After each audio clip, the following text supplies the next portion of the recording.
మీ ఇంటికంతా ఫోన్లు కూడా చేస్తూ ఉన్నారు. మీ అందరికీ కూడా IVRS ద్వారా ఫోన్లు కూడా చేసి మీ భూములన్నీ జగన్ లాక్కుంటాడు అని చెప్పి ప్రచారం చేస్తూ ఉన్నాడు.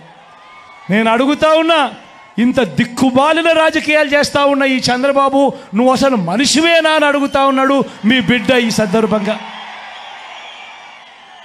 మీ జగన్, మీ బిడ్డ భూములు ఇచ్చేవాడే కానీ భూములు లాక్కునేవాడు కాదు మీ బిడ్డ.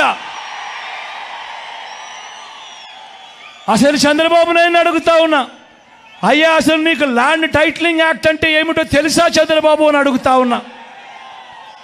అసలు ల్యాండ్ టైటిలింగ్ యాక్ట్ అంటేనే దాని అర్థం ఏమిటి అని అంటే, భూముల మీద సంపూర్ణ హక్కులు రైతన్నలకు ఎల్లవేళలా ఉండేట్టుగా ఒక యాక్ట్ చేయడమే, దాన్నే ల్యాండ్ టైటిలింగ్ యాక్ట్ అంటారు చంద్రబాబు. ఫస్ట్ అది తెలుసుకో అని అడుగుతా ఉన్నా. ఇవాళ ఇదే పెద్ద మనిషి చంద్రబాబు నాయుడు గారు చేస్తూ ఉన్న తప్పుడు ప్రచారాలకు ప్రతి ఒక్కరికి తెలిసి ఉండాలి. కాబట్టి ఈరోజు మీ అందరితో కూడా ఒక 2 నిమిషాలు దాని గురించి చెబుతా. ఈ ల్యాండ్ టైటిలింగ్ యాక్ట్ అన్నది రాబోయే రోజుల్లో ఒక పెద్ద సంస్కరణ అవుతుంది. ఎందుకనంటే ఈరోజు ఏ భూమి ఎక్కడ కొనాలనుకున్నా కూడా ఆ భూములన్నిటిలో కూడా ఈరోజు వివాదాలు ఉన్నాయి. ఆ భూముల్లో ఎక్స్టెంట్ అన్నా తక్కువ ఉంటుంది, సబ్ డివిజన్ అన్నా జరగకపోయి ఉంటుంది, సర్వేలన్నా జరగకపోయి ఉంటాయి, రికార్డులన్నీ అప్డేట్ కాకపోయి ఉంటాయి. వీటి అన్నిటి వల్ల భూ వివాదాలు పెరిగి ఇవాళ రైతన్నలు, ప్రజలు అందరూ కూడా కోర్టుల చుట్టూ తిరిగే కార్యక్రమం, అధికారుల చుట్టూ తిరిగే కార్యక్రమం జరుగుతూ ఉంది. మీ బిడ్డ రాబోయే రోజుల్లో చేయాలనుకునే సంస్కరణ ఏమిటి అంటే, ఏ రైతన్నా కూడా, ఏ ఒక్కరు అయినా కూడా వాళ్ళ భూముల కోసము ఎవరి చుట్టూ తిరగాల్సిన పని ఉండకూడదు.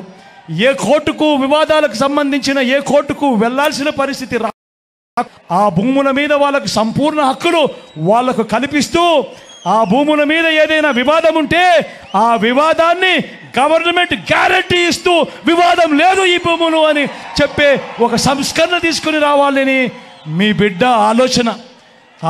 మీ బిడ్డ ఆలోచన ఆ భూముల మీద ఏదైనా వివాదం ఉంటే ఆ వివాదానికి ఏకంగా ఇన్సూరెన్స్ కూడా చేసి ఎటువంటి వివాదము కూడా ఉండకుండా చూడాలి అనేదే మీ బిడ్డ. టైటిల్ ఇన్సూరెన్స్ కూడా చేసి ఎటువంటి వివాదము లేని టైటిల్స్ ప్రతి ఒక్కరి దగ్గర ఉండాలి అనేదే మీ బిడ్డ లక్ష్యం. కానీ ఇది జరగాలి అని అంటే మొట్టమొదటిగా జరగాల్సిందేమిటంటే, రాష్ట్ర వ్యాప్తంగా జరుగుతూ ఉన్న సర్వే పూర్తి కావాలి. 100 సంవత్సరాల తర్వాత అప్పుడెప్పుడో బ్రిటిషర్లు సర్వే చేశారు. దాని తర్వాత ఈ దేశంలో కానీ ఈ రాష్ట్రంలో కానీ సర్వేలు మళ్ళీ చేసే పరిస్థితి లేదు. ఈరోజు మొట్టమొదటిసారిగా మీ బిడ్డ గ్రామ సచివాలయాలు తీసుకొని వచ్చి అందులో ఏకంగా 15,000 సర్వేయర్లను కూడా అందులో పెట్టి ఈరోజు మీ బిడ్డ 100 సంవత్సరాల క్రిందట జరిగిన సర్వేను మళ్ళీ మీ బిడ్డ ప్రతి ఎకరాను కూడా సర్వే చేయిస్తూ ఉన్నాడు. రైతుల కోసం సర్వే చేయించడమే కాకుండా వాటికి సంబంధించిన సరిహద్దు రాళ్లను పెట్టిస్తూ ఉన్నాడు, రికార్డులన్నీ అప్డేట్ చేయిస్తూ ఉన్నాడు, సబ్ డివిజన్ చేయిస్తూ ఉన్నాడు. చేసి ఆ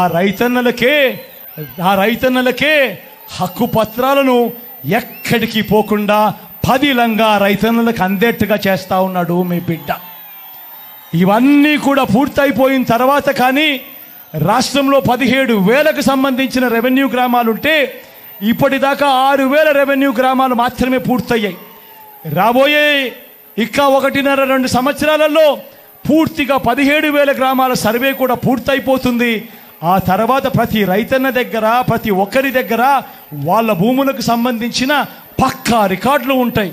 సర్వే చేసిన భూమి ఉంటుంది, సరిహద్దులు పాతిన భూములు ఉంటాయి, రికార్డ్స్ అన్ని అప్డేట్ అయిన భూములు ఉంటాయి, సబ్ డివిజన్ జరిగిన భూములన్నీ కూడా పూర్తి హక్కులతో ఆ రైతన్నులకు, ఆ పేదలకు, వాళ్ళందరికీ కూడా వాళ్ళ దగ్గర ఉంటాయి. అటువంటి పరిస్థితిలో ఆ పరిస్థితి వచ్చిన తర్వాత ఈ ల్యాండ్ టైటిలింగ్ యాక్ట్ తీసుకొని వచ్చి ఏ స్థాయిలోకి తీసుకొని పోతామోనంటే, ఆ భూములకన్నిటికీ వివాదాలు ఏదైనా వస్తే ప్రభుత్వం గ్యారంటీ అని చెప్పే పరిస్థితిలోకి తోడుగా ఉండే కార్యక్రమమే ఈ ల్యాండ్ టైటిలింగ్ యాక్ట్ అన్నది. ప్రతి ఒక్కరూ కూడా తెలుసుకోమని కోరుతూ, చంద్రబాబు చెప్పే అబద్ధాలు, చంద్రబాబు చేసే మోసాలను ఏ ఒక్కరు కూడా నమ్మద్దు అని చెప్పి ప్రతి ఒక్కరిని కూడా ప్రార్థిస్తా ఉన్నా.